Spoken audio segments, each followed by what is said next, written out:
Welcome back to American Crappie Trail Tips and Techniques, episode number 2. We're gonna show you some more late winter tips, and we're gonna also mix in some stuff that did not make the 2020 shows. Stay tuned right here, you don't wanna miss the action.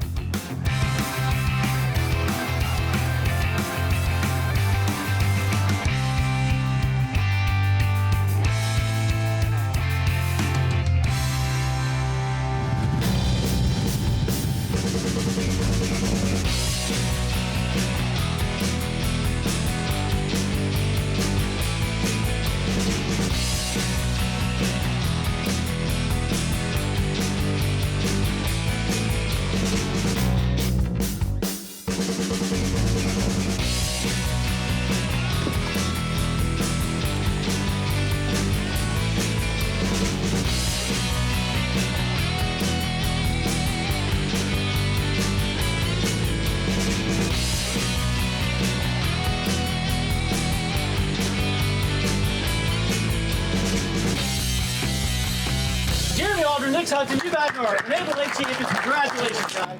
Well, we got the silent stalker on here, and if we see one out real far, we're trying to circle, downwind of him and come straight just to ease up to him and let them waves hit that stalker where they don't slap the boat.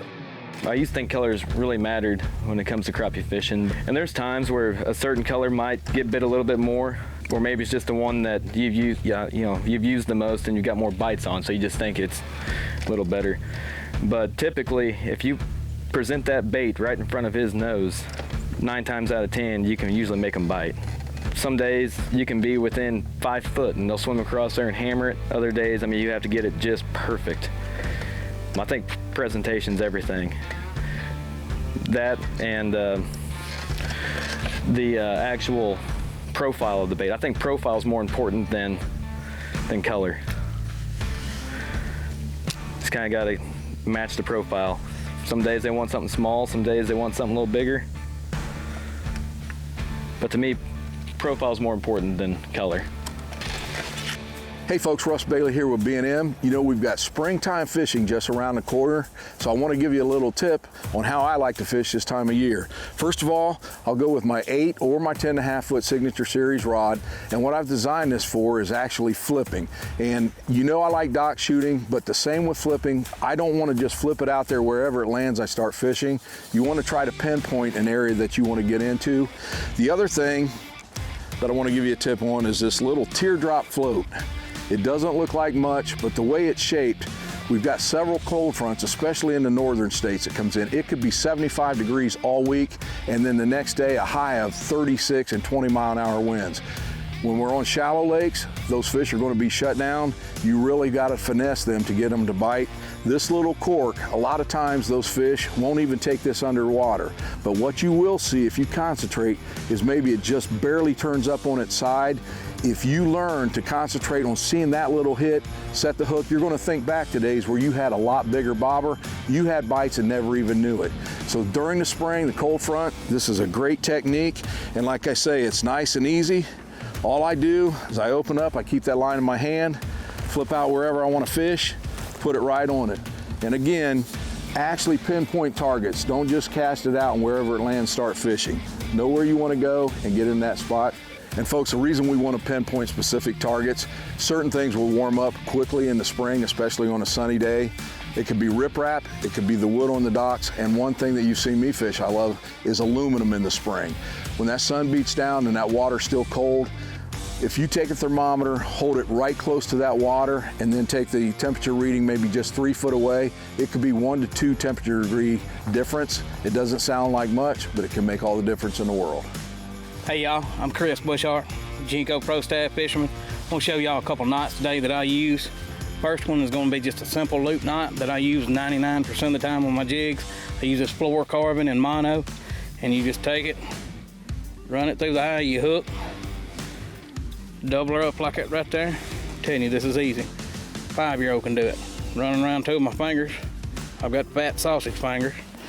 Just run it right back through your loop once, and I do it twice. It'll keep it from slipping. Pull it down. You got your loop knot. And the thing about a loop knot is, when that jig's sitting there, it'll sit natural at all times. in the water. Clip off your extra. It'll sit, no matter how you throw it. It'll sit in the water just like that right there. It's free. If you had something like a palomar knot or whatever, I don't know all the names for the knots, it's really tied up against the eye of the hook. Sometimes it'll get like that and you gotta reset it, tie your loop knot in it, and she'll hold straight all day long, baby.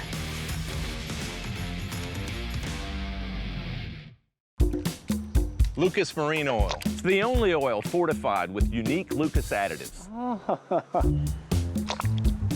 Just like Major League Fishing, it's environmentally friendly. Sweet.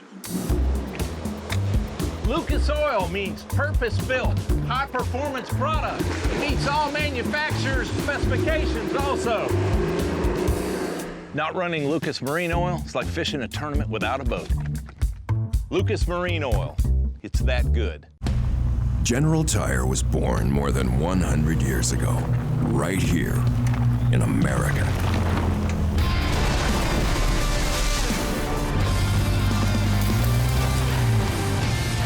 We've spent the last century tackling every kind of road this country has to offer, and especially the places without roads.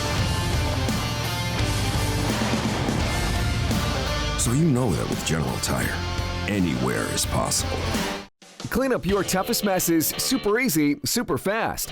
Only Super Clean is formulated to do the work for you. Just spray it on and watch the grease and grime wash away. Super Clean is the only cleaner degreaser that is scientifically formulated to kick any mess to the curb, so you can move on to more important things. For all of your greasiest, grimiest, toughest tasks around the house, shop, or garage, Super Clean gets the job done. Super Clean, super easy, super fast. B&M Poles, the #1 crappie pole company in the world.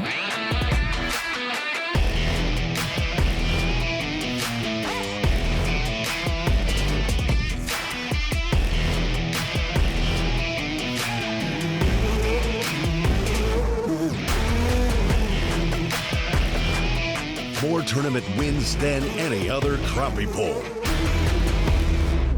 BNMPoles.com. The American Crappie Trail is brought to you by Lucas Oil Marine Products. Made in America, sold to the world.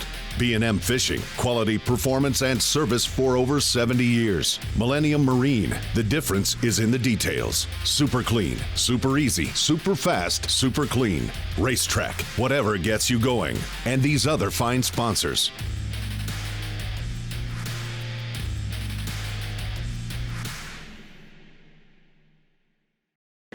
I'm here with a very special person named Wade Mansfield, one of the owners of Grizzly Jig Company right here in Caruthersville, Missouri. This store is a brand new store and it is something to see. 30 years, Wade, tell me what it means to have a store like this with millions of dollars worth of inventory. Man, I mean, it's been a dream for us. We've seen it, you know, you can tell even with the crappie tournaments. You know, back when we used to fish for $1,500, $2,000, I mean, you know, it's expanded. We kind of brought the industry and rode along with it, bringing it to where we are now. So you're looking at a 133,000 square foot facility.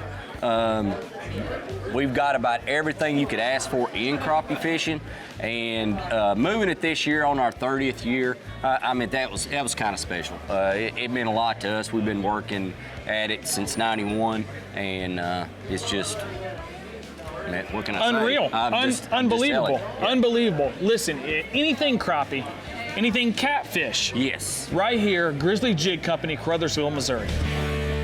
Hey guys, Tim Blackley here, Lucas Outdoor Line. Today we're going to talk about springtime crappie fishing.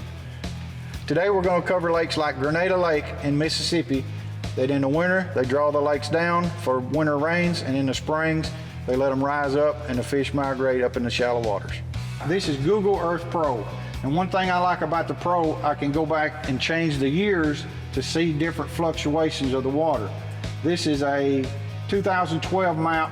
You can see how the lake is pushed all the way back into the deeper sections of the lake. Right now we're going to concentrate on the gray sport area. All these little channels that you see, which is the middle one, is your main river channel. These fish use these rivers, creeks, little sloughs as migration routes. As they draw the water down in the fall, they travel back to the main lake. In the spring, as we start getting big heavy rains, the lake starts coming up, they use these as migration routes. A lot of huge fish follow these. They come up in these shallow spots to spawn. It's a great place to target them when you can come up this river and jump out into some of these sloughs that you can see on the maps. And also when you come up to like a creek that comes off of the main river, such as this, you'll want to follow that all the way through. One thing that you can do is you can actually create your own waypoints. Come by and set you a pin. You've got the latitude and longitude. You can go back to your graph, plug that coordinates in. You'll have a waypoint to start exactly where that creek channel comes out of the river. Let me be specific on what I'm talking about. You can see this river channel winds around. These fish, we've caught them in these rivers when there's no water outside the banks. They're traveling up here. They know it's springtime. They know spawn's coming. They'll travel up here. Any indention, any little creek channel that comes off of there that might be 6 or 8 inches deeper than the rest of it, they're going to follow that up to the shallow spots where they spawn. When you're in Mississippi in these flood control lakes, you could never fish too shallow in the spring. All these creek channels, all these little indentions, all these old sloughs, old ponds, they're perfect places for these fish to migrate up the river to stage and to spawn in these shallow waters. When you're doing your research at home and you're looking at these maps, look for these channels and look for these dark spots. Those are the stumps. Those are what the crappie are going to relate to. They're the ones that are going to stay around. And when you see a concentration of stumps, those are going to be your low areas. That's where the fish are going to be first before they move on to the real shallow water. Let's jump out of this, get in the boat, and let's see a contrast on the 2 different maps, what you'll see. As you can see, there's a big difference in the maps. Google Earth shows a lot more detail than these Lowrance maps. That's why I like to do my homework, put my waypoints on here. When I get to the lake, I always pull out my phone. That way I got a reference point and I got my waypoints. If you plan on fishing these flood control lakes, do your homework, and I think you'll catch more fish. Hey y'all, I'm Chris Bushart, Jinko Fishing Team. I'm here to show y'all another knot here. This is the palomar knot. I use this very seldom, like maybe 1% of the time. I use this when I'm tying straight to braid. It won't slip. It's a knot most of the bass guys use, but this knot will not slip on braid. You tie a loop knot on braid, and a lot of times it likes to slip down. You know how it does, and everybody's not very happy with that. But whenever I'm using straight braid, dirty water, stuff like that, where I don't think the fish are line shy, I always tie straight to it with a palomar knot. And it's really simple as a loop knot. You just run it through your eye.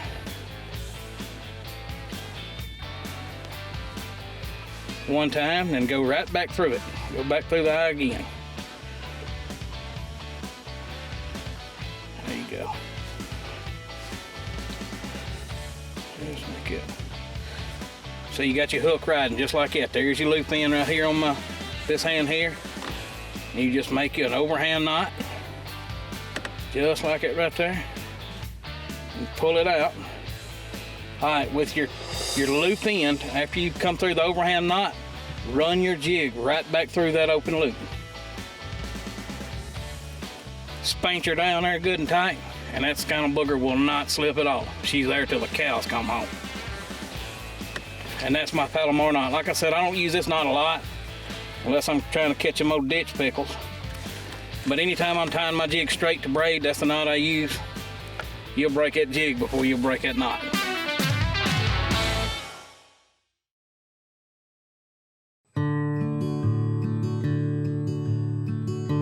From the tackle store to your truck, to your boat on the lake,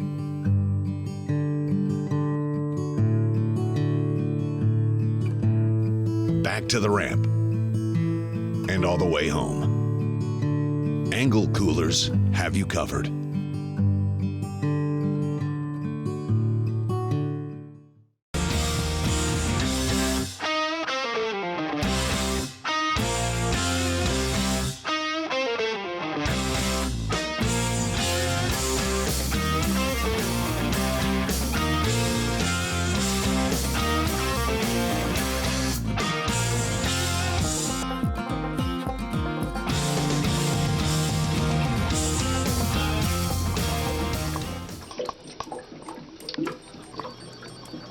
Hello everybody, I'm Bill Dance. You know, I've been fishing for more than 60 years now. I know how to keep comfortable. Millennium Shade Tree Umbrella Holder will hold your shade tree umbrella shaft precisely where you need it, whether you're fishing from your own pedestal seat or Millennium's double seat sidekick.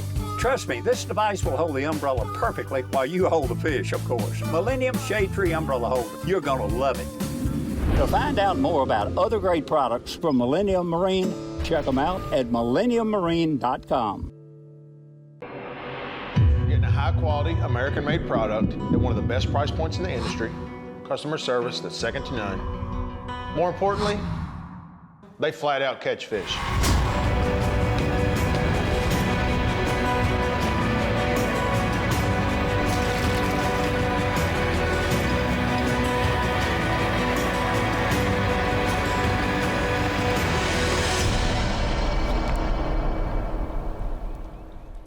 Hi, I'm Pro Angler Mark Rose. And that's Pro Pro Angler Andy Montgomery. Hey. You want your buzzbait to track true and squeal like a stuck hog? Use some Lucas Marine gear oil on it.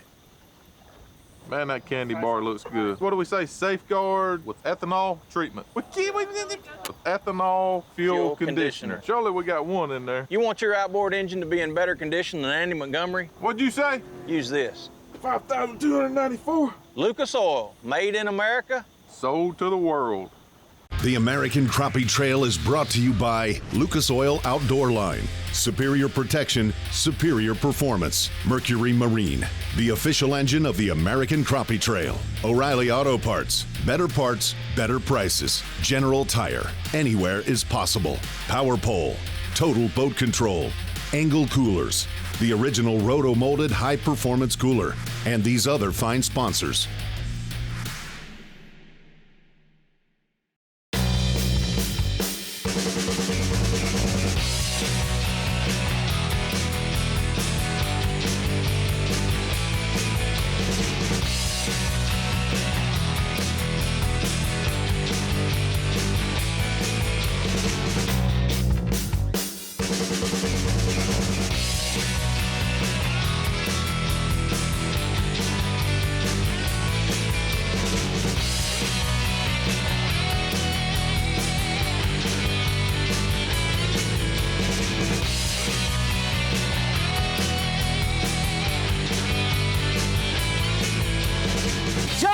Josh Jones, you guys are our champions here at Ross Barnett. Congratulations, guys.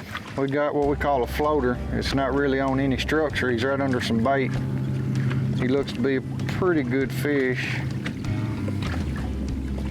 He's sitting good in the water. He's sitting. A lot of times if they're facing down or don't look very active, they're really hard to get to bite, but he's facing away from us. Dan's got his jig going straight down to him. Perfect presentation. Right on the fish's nose. Try to keep it in front of him. If you ever bump him or get below him and pull it up by him, it scares him. So it's very important to keep that bait right above him, keep it in front of him. Positioning the bait's everything. Like I said earlier, you know, if you hit that fish in the back, or if you get below him and jerk it up by him and he sees it coming from bottom or hitting him in the back or underneath, he's gonna be gone. So, you know, keeping it above him, keeping it in front of him, those are all key things on this LiveScope when you're singling out individual fish. I know everybody's saying spider rigging is dead. Spider rigging is not dead. Somebody's going to figure out how to use this technology and spider rig and be very successful at it. And one technique doesn't work for every single tournament. You know, so you got to be versatile, and that's something that I have worked on a lot, is just learning to be a crappie fisherman all around. Not going to rig, probably never do that, but I said early on in this week, this could be a crankbait lake, pulling it down the channel. Haven't seen anybody doing it. I'd like to see that and just see how it worked, but different techniques work. I'm going to show you some tips and tricks. I use a bobber stop with a tungsten weight, 1/8 ounce weight, and I tie mine, everybody's different, with a barrel swivel. 12-pound test on my line, I pull it tight, and I use an 18-inch leader, 8-pound tied to a 16th ounce head jig, black and chartreuse body. Let's see what we can do. So I'm gonna go through these stump fields and we're just gonna scan and look. Scan and look. I run mine on about 30, 35 feet. You go really slow through these stump fields because you never know what you're gonna find out here. And a lot of times they'll be behind the stump. You just gotta ease through it. And you won't see them until you get up on them. Let's try to see if we can find one. I keep my gain this particular day 60 to 70%. You know, it varies. It's all depends on your water clarity, if it's muddy, clear. Every lake's different. Usually you don't ever have to go below 60%. I have seen it in the springtime when there's a lot of pollen in there. You have to turn it down a little bit. But that's usually about the only case I've ever seen. Another thing on my LiveScope, some people, the different colors, I run mine on amber. I know a lot of people like green. That's everybody's preference, what your eyes adjust to. That's just what I've always had my whole life, and I've never switched. Here's one right up here. Here's one right here. He's already moving. On his face, he's coming, he's coming. Here he comes.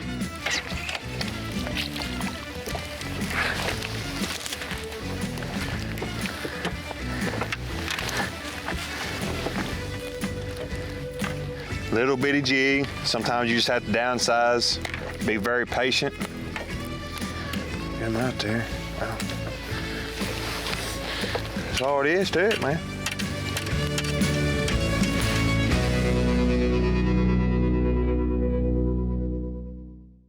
B&M Poles, the #1 crappie pole company in the world.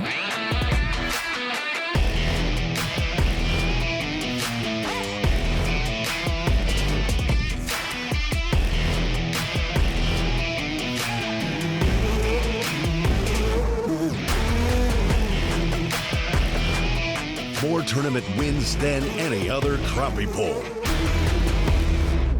BNMPoles.com. Clean up your toughest messes super easy, super fast. Super Clean Floor Absorbent is formulated to do the work for you. Just apply and watch the spill absorb in minutes. Super Clean Floor Absorbent weighs only 3 pounds, so it's easy to pour and store no matter how messy the situation gets. For the 1-2 punch and stain fighting, follow up with Super Clean Degreaser for a like-new finish. For all your greasiest, grimiest, toughest tasks around the house, shop, or garage, Super Clean gets the job done. Super easy, super fast, super clean. Groundbreaking designs, unsurpassed quality, and unshakable confidence. Welcome to the Ranger Z500 and Z100 series. Leading the industry for over 50 years, these rigs are custom crafted and loaded with more features and advantages to deliver the ultimate ownership experience. The legendary Ranger Z series. Unleash next level performance. Mercury, go boldly. Born for competition.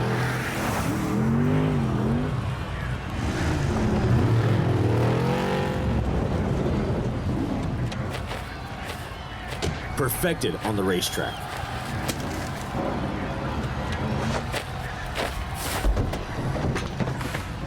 For whatever your road looks like.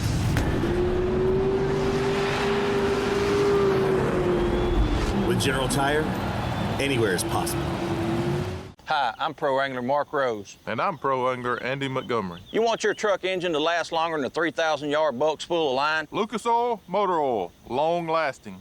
Extra long lasting. Should I say running smoother or running better? Running smoother might sound better. Smoother than a 3-legged thunder cricket coming through a treetop. Silence! Say something about injector cleaner and hold up the bottle. Are we rolling? Jeez. Come on! Lucas Oil, made in America. Sold to the world. Hi, I'm Tony Shepard from Jinko Fishing. One question I get asked a lot is how I connect my braid to my mono or my fluorocarbon fishing line. I'm gonna take a second to show you how I do it. I always take my braid in my left hand and my mono or my fluorocarbon in my right hand. It just seems like to me if you do it the same way every time, it's just easier to learn. I take the mono or the fluorocarbon and I make a loop. big enough to lay in my hand and hold the tag out past the end and grab the end of it and pinch it.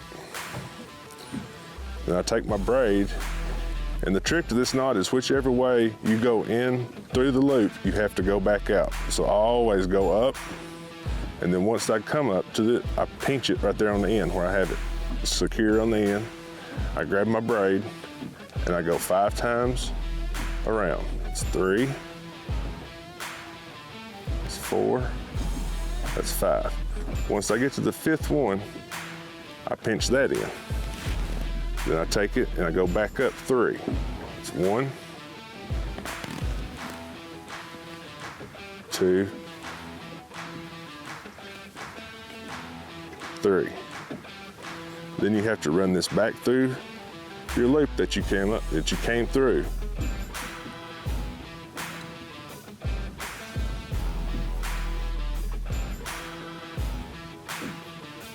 Then once you get that through there, it's gonna look like this. Take and wet it and pull it. Snip off your tags.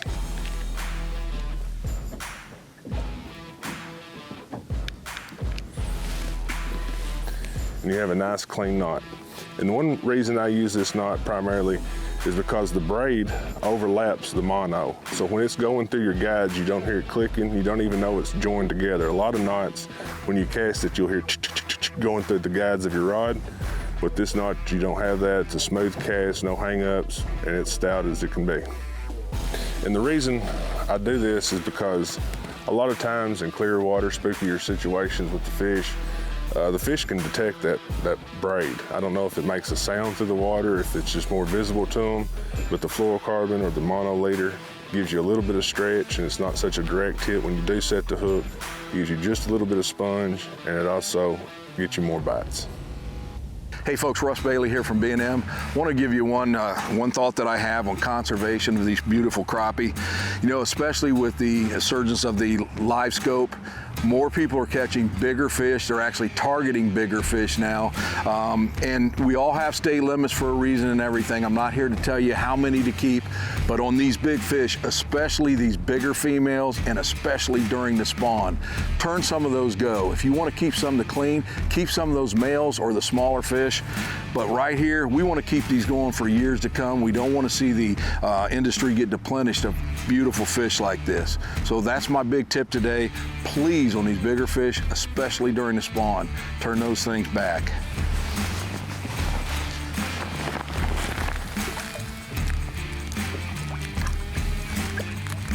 There you go, just like that, and now maybe you got a chance of catching that one too. Well, that's a wrap for season number 4 here at American Crappie Trail. One last thing, just like Russ said, eat a few and let the big ones go.